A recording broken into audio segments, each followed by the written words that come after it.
It looked like someone had splattered blood around the window frame from the dining room into the breezeway, and there was a pair of glasses that looked like they had some kind of red-brown splatter on them. Gene Hackman was more than just a Hollywood legend. His sudden death sent shockwaves through the world, leaving fans and loved ones are still dealing with the void he left behind. It's so mysterious that Gene Hackman, his wife, and their dog are in 3 different places. We'll be looking at their cell phone data, phone calls, and text messages to figure out what happened inside that house. There have been many theories, but one voice has been silent until now. After months of mystery and speculation, Gene Hackman's brother has finally spoken out, giving us a rare look into the famous actor Hyde about his brother. Join us as we find out the story. Our community lost a giant, and I lost a dear friend, Gene Hackman. I'm a police officer this time, buddy. I'm a Walter Bill detective in the 3rd grade, and I haven't got what you're looking for, whatever that may be. Who are you?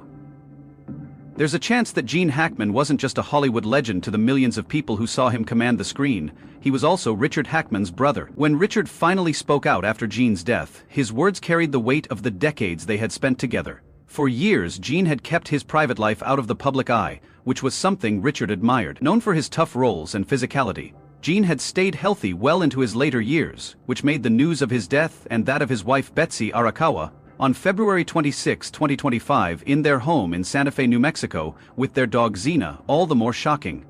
What did Richard Hackman say about his brother Gene? Did he say nice things, or give an insight into Gene's sad life? Read on to find out. The Hackman brothers grew up together in San Bernardino, California, before their family moved to Danville, Illinois. It was in this small town that Gene's acting dreams first took root.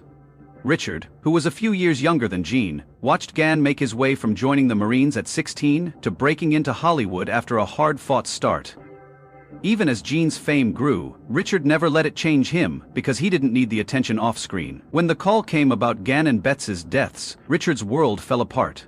The couple, who were 95 and 65 years old, had built a quiet life in Santa Fe after Gene retired from acting in 2004. Their home in a gated community was their retreat, where Gene could paint, write novels, and live simply with Betsy and their dogs. The discovery of their bodies broke that peace, making Richard and Gene famous for no reason. It all started with an ordinary event on February 26, 2025. Maintenance workers went to the Hackman home for regular maintenance. They knocked and rang the bell, but no one answered. The house had always been kept private, so the silence was strange. They called a security officer from the neighborhood, who looked through a window and saw 2 bodies lying still on the floor. The 911 call that followed was made just before 2 p.m. "I see 2 people down," the caller said, according to later released records. "They're not moving. I don't know what's going on. I think we just found 2 or 1 deceased person inside the house. Are they moving at all?" "No, they're not moving." Emergency workers arrived within minutes and found a scene that would haunt those who knew the couple. Gene was lying in the mudroom near the kitchen with a walking stick and sunglasses next to him, everyday items that suggested he'd been caught off guard. Betsy was found lying on her side in the bathroom with a space heater that had fallen over nearby and an open prescription pill bottle with pills all over the counter. The scene suggested a sudden, chaotic moment, but didn't give any clear answers. Their Kelpie mix Xena was dead in a bathroom closet, still being loyal to Betsy even in death. Their other dogs, Bear and Nikita, were roaming the house unharmed. Gene and Betsy's bodies told a sad story. They had been there for days and were starting to break down. Betsy's hands and feet had been mummified early, which showed how alone they were in their last hours. "I couldn't believe it," Richard said. It said Gene was 95% sure, but he was strong, always had been, and Betsy kept him going. To think they were just gone like that. It didn't make sense. Richard's thoughts after the discovery painted a picture of a brother who had lived life on his own terms. Gene had been a Marine and a fighter. Richard had turned a tough childhood into a man who was strong and determined. He's by their father leaving them when Gene was 13 to start a job that Richard Gene won 2 Oscars and was praised around the world, but his real strength was in the quiet moments. "When I was a kid, he'd tell me to stick with what mattered no matter what anyone else thought," Richard said. Richard thought it was both sad and fitting that Gene and Betsy had died together, in the home they had made their own. They had been a team for 30 years and had built something solid, so maybe it's right that they went together, but it doesn't make it easier. The discovery led to an investigation right away, but Richard's main goal was to find out what had happened to his brother and sister-in-law. Santa Fe County Sheriff Adam Mendoza later confirmed that Gene's pacemaker had stopped working on February 17, 2025, which suggests he died around that date. 9 days before the bodies were found, someone who was doing maintenance on the house got worried when they didn't hear back and called neighborhood security to do a welfare check. Betsy's death was first thought to be an accident, but was later linked to a rare hantavirus infection. Richard and the family were waiting for toxicology results to get more information. "We need the facts," Richard said in his statement. "Gene deserved that, Betsy too. They weren't the type to leave things messy, so we won't either." Gene's body and the pills found near Betsy were clues, but not conclusions. Richard's voice, breaking weeks of silence, was a call for patience during the storm of speculation that followed. For Richard, Gene's death was personal, but he knew Gene belonged to the whole world as well. 2 green and color cell phones and 2 bottles of medication were taken from the home as part of the search warrant. Fans mourned the man who had brought Popeye Doyle and Little Bill from Unforgiven to life, while Richard mourned the brother who had shaped him. "He was a giant to everyone else," Richard said, "but to me he was just Gene, my brother who'd rather talk about painting than his next big role." While investigators tried to figure out what happened, Richard held on to memories of a brother who had gone up against Hollywood and come out on top, and a sister-in-law who had been Gene's rock. The body's discovery was just the start of a story that Richard was determined to see through, honoring Gene's legacy with the same skill. Now that there are more details about the investigation into Gene Hackman and his wife's suspicious deaths, an autopsy was done, and the initial findings showed that neither person had been hurt by anything outside of the investigation. The deaths of Gene Hackman and Betsy Arakawa weren't just a tragedy for their family. They were also a mystery that gripped the world and hung over the legacy of a movie legend when their bodies were found in their Santa Fe, New Mexico home on February 26, 2025. Richard Hackman, Gene's younger brother, watched as the news spread. The public's interest and his own need for answers were both overwhelming. The investigation began right away, with police searching the couple's remote home for clues. The first findings were not very helpful. There were no signs of forced entry or a fight, and nothing was missing. Preliminary autopsies also showed no external trauma, which ruled out violence, but the lack of a clear cause only made things worse. Enigma for Richard. His brother, a man of clarity and grit, was reduced to a question mark. But he didn't want to give up. So what did he do to solve what was likely one of the most mysterious deaths of this decade? Stay tuned as we spill the beans. A breakthrough in the investigation came when Gene Hackman's partner Betsy's autopsy results showed that she had contracted the hantavirus, a rare and deadly disease linked to rodent exposure that was likely happening in rural Santa Fe. Richard thought, "I'd never heard of the hantavirus before this.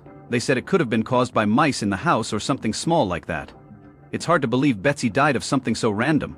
The hantavirus also explains Zena's death, since dogs can get it too, though not as often as people think.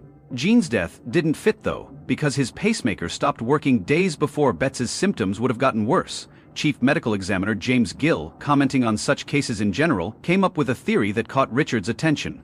Gill suggested that one spouse might have died first, causing the other to die from shock. "I thought about that when Richard said that Gene finding Betsy or her finding him would be the kind of thing that could break you. They were that close. But Gene was in the mudroom and Betsy was in the bathroom, which were 2 separate rooms and times." Gill himself didn't believe that a friend had committed suicide, pointing out that the distance made that idea less likely. Richard speculated out loud that maybe Gene died first and Betsy got sick later while trying to help. Or, he couldn't save her either way. It's a nightmare. The hantavirus diagnosis changed the story, but toxicology results are still not in yet. Richard stuck to what he said before, "We're waiting on the labs," repeating what his nephew Tim had said to the Irish Star. "That'll tell us if there's more drugs, something else. Until then, I'm not settling on anything." His patience protected Gene and Bet's memories from the flood of faulty theories in the media. Richard's role as Gene's brother gave him a unique perspective on the investigation. He knew Gene's strength and stubborn independence, biking into his 90s writing novels and painting alone. He wasn't weak, Richard insisted. He was getting older, but he fought it. Betsy kept him grounded. They were a unit. The idea that Gene died of a heart attack, while Haravis said that Betsy's story seemed plausible, the 9-day gap bothered him. "They were alone that long," he said in a heavy voice. "No one checked sooner than we should have known." The family had respected Gene and Betsy's privacy by giving them space, but now Richard's statement hurt. It wasn't just a plea for facts, it was a reckoning with guilt. a brother wondering if he could have changed the outcome. As more information came out about the Irish star, people became very interested. Reported that Tim Hackman was angry that the police made early mistakes, like misidentifying Xena as a German Shepherd. But Richard looked at the bigger picture and said, "What matters is getting it right now." Gann hated sloppy work. He'd want this done right. The long investigation tested his resolve, but he stayed strong. "People want a quick story, carbon monoxide, suicide, whatever fits," he said. But Jean and Betsy weren't a headline. They were real, and they deserve real answers. His words carried the weight of a man who had lost his anchor, a brother who had shared Jean's successes from the Oscars to the quiet days in Santa Fe and now had to protect his legacy. As the police looked through the evidence, Richard thought about what might have happened if Jean had collapsed first, leaving Betsy alone. Betsy's Hunter virus made her weak, and Jean's heart gave out from the stress.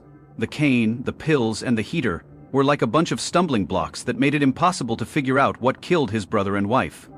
"I keep thinking about our last call, when Richard said he sounded off, but I didn't push him.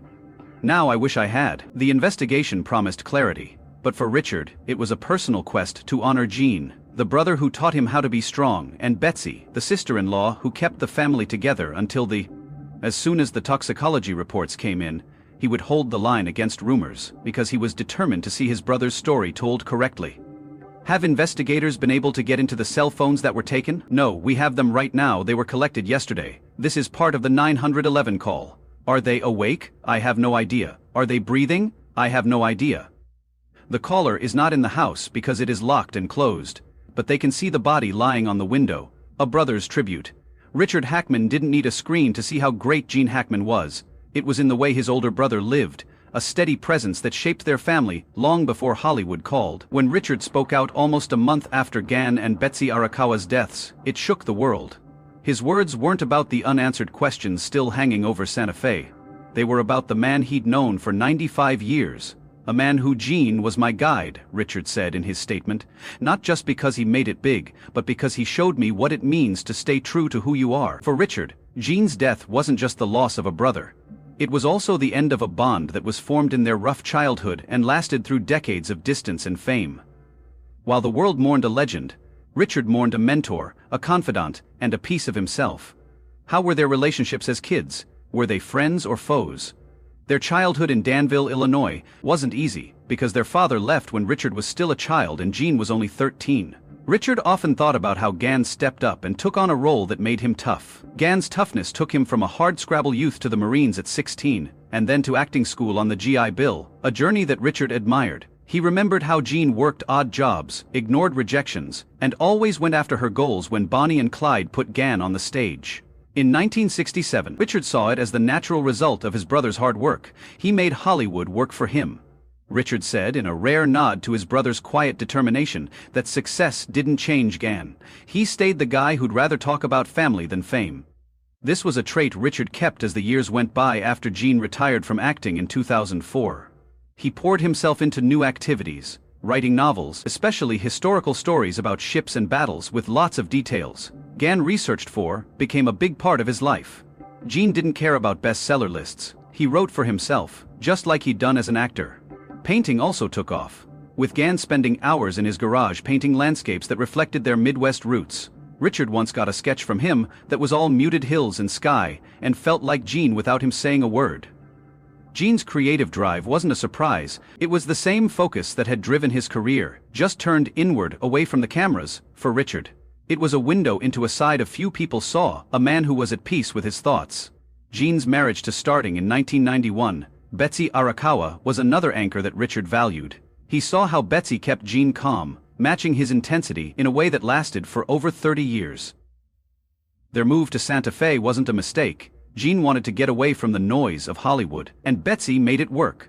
Richard remembered Gene talking about how quiet it was there, how much they loved the dogs, and how the hills caught the light. It was brave to leave fame when most people would have run for cover. Richard thought about the 50 years and over 100 movies Gene had left behind, and realized that his move to a simpler life wasn't a retreat. It was him claiming what he'd earned, time to breathe, with the woman who had become his partner in every way. Gene was famous for his roles as stuck Popey Doyle, chasing down leads, and as the worn-out sheriff in Unforgiven. Richard knew how much work Gene would put into his roles, and how he would break them down. Lines with the accuracy of a soldier, making every moment his own. 2 Oscars, 4 Golden Globes, and a lifetime of respect followed. But Jean didn't dwell on it. Richard remembered him brushing off the French Connection win with a quick call, a mention, and no fanfare. Jean's humility showed in how he treated everyone, from crew members to strangers in Santa Fe. He talked to locals about their dogs or the weather instead of trying to be the star. Richard saw Jean's real strength as the way he stayed human, not the awards. Richard Hackman was proud of Jean's quiet connection to his family. He'd check in on Tim and the girls with steady, genuine care that spoke louder than Flash ever could in Santa Fe, where people knew him as the guy who rode his bike around town instead of a trophy-laden star. Jean lived his life on his own terms, a choice he'd hinted at years before when he told Richard that he'd told Jean all he needed to say about his work retirement. It wasn't a break, it was Jean's reward, a chance to write books and paint. Betsy gave Richard the space to grow, and he knew Jean's departure left a hole. But he also thought it was right that Jean had earned that peace after 50 years of giving. The rough sketches Gan sent him, alive with his brother's spirit, became Richard's keepsake, a physical piece of a legacy that didn't need to say goodbye because it had already lived its life. With the couple's death still unresolved, fans are sure that Richard is doing everything he can to find the cause of his Gene Hackman's death. What are your best memories of him? Let us know in the comments. If you liked the video, please like, share and subscribe to our channel. Also, click on the next video on your screen to enjoy it.